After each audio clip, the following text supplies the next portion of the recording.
నమస్తే, జర్నలిస్ట్ మీ కేఎంఆర్. ఆంధ్రప్రదేశ్లో విద్యా వ్యవస్థ గాడిని పెట్టాలంటే మరి వీళ్ళ విద్యా వ్యవస్థ ఆర్థిక పరిస్థితులు, ఆర్థిక వనరులు సమకూరాల. వీళ్ళ అకాడమిక్ ఇయర్ పూర్తయింది. మళ్ళీ ఆంధ్రప్రదేశ్లో ఇవాళ ఇంజనీరింగ్ కౌన్సిలింగ్ పూర్తి అవ్వాలి. ఇంజనీరింగ్ ప్రక్రియ కౌన్సిలింగ్ స్టార్ట్ చేయలేదు. ఇంకా చాలామంది పిల్లలు ఇంజనీరింగ్ వైపు అడుగులు వేస్తున్నారు. మరి ఆంధ్రప్రదేశ్ ప్రభుత్వం మారిన తర్వాత విద్యాశాఖ మంత్రిగా నారా లోకేష్ గారు బాధ్యతలు స్వీకరించారు.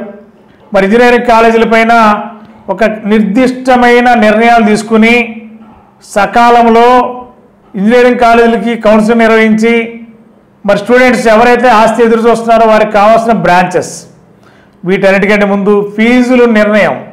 ఫీజులు గతంలో వేల లక్షల రూపాయలు డొనేషన్ ద్వారా పిల్లలు ఇంజనీరింగ్ జాయిన్ అయ్యేవారు.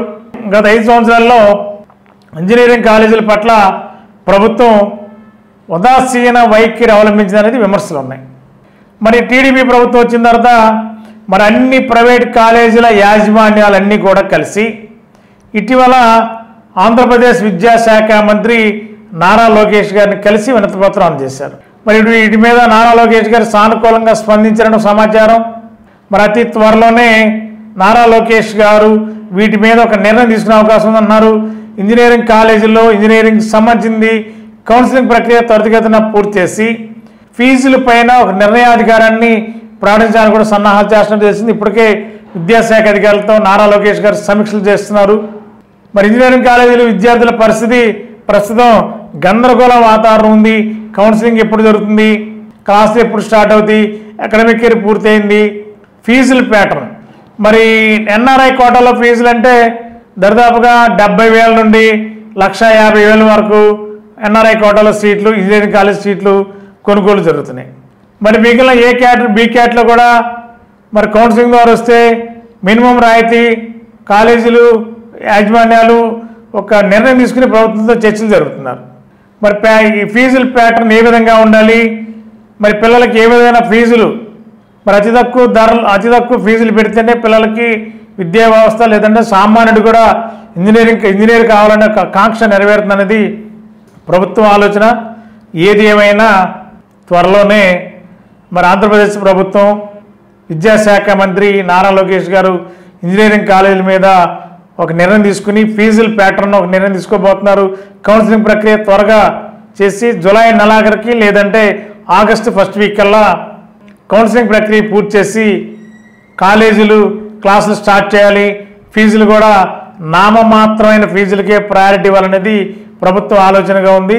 మరి విద్యాశాఖ మంత్రి నారా లోకేష్ గారు ఎలాంటి నిర్ణయం తీసుకోబోతున్నారు, సామాన్యుడు కూడా ఇంజనీరింగ్ చదివే అవకాశం ఈ ప్రభుత్వం కల్పిస్తుందా లేదనేది చూడాలి. మరి గత 20 సంవత్సరాలుగా దంత సమస్యలతో పాటు దవడ మరియు ముఖ సంబంధ సమస్యలకు చక్కని చికిత్సలు అందిస్తున్న శ్రీ రామకృష్ణ దంత వైద్యశాల, నరసింహారావుపేట, ఏలూరు. ఎమర్జెన్సీస్ లో వాడే ఆక్సిజన్ కాన్సంట్రేటర్లతో పాటు air purify, UV light steriliser, ULV fogger వంటి పరికరాల ద్వారా పరిశుభ్రమైన వాతావరణంలో చికిత్స అందించబడుచున్నది. ఆర్వీజీ ద్వారా అతి తక్కువ రేడియేషన్ ఉపయోగించి దంత వ్యాధి నిర్ధారణ మరియు రూట్ కెనాల్ వైద్యం చేయబడుచున్నది. డెంటల్ లేజర్ ద్వారా కుట్లు లేకుండా సర్జరీలు, ఇంప్లాంట్స్ కిట్స్ ద్వారా పళ్ళు లేని వారికి ఫిక్స్డ్ దంతాలు, రూట్ కెనాల్ చికిత్సలకు ఎంటో మోటార్ వంటి ఆధునిక పరికరాలు కలిగిన నమ్మకమైన డెంటల్ క్లినిక్. అత్యంత ప్రామాణికమైన ఆటోక్లావింగ్ పద్ధతిలో శుభ్రపరిచిన ఇన్స్ట్రుమెంట్స్ వాడడం మా ప్రత్యేకత. దంత సమస్యలకు చికిత్సతో పాటు విరిగిన దవడ మరియు ముఖ ఎముకలకు చికిత్స, ఎత్తు మరియు వంకర దవడలకు కాస్మెటిక్ సర్జరీ, యాక్సిలో ఫేషియల్ వంటి చికిత్సలకు చిరునామా శ్రీ రామకృష్ణ దంత వైద్యశాల, వేములపల్లి రెసిడెన్సీ అపార్ట్మెంట్, నరసింహారావుపేట, ఏలూరు.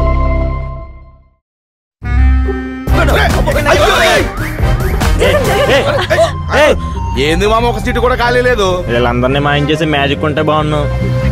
నా దగ్గర కేజీ మ్యాజిక్ ఉంది. జీవి మాల్ లో ఆషాఢం కేజీ సేల్. జీవి మాల్ ఆషాఢంలో కేజీ సేల్ అంట. మహిళలకు షాపింగ్ తో మగాళ్ళకి సీట్లు ఫ్రీ అయినరా. ఏవండి, జీవి మాల్ వచ్చేయండి షాపింగ్ బ్యాగులు మోయడానికి. జీవి మాల్ చలో చలో కిలో కిలో.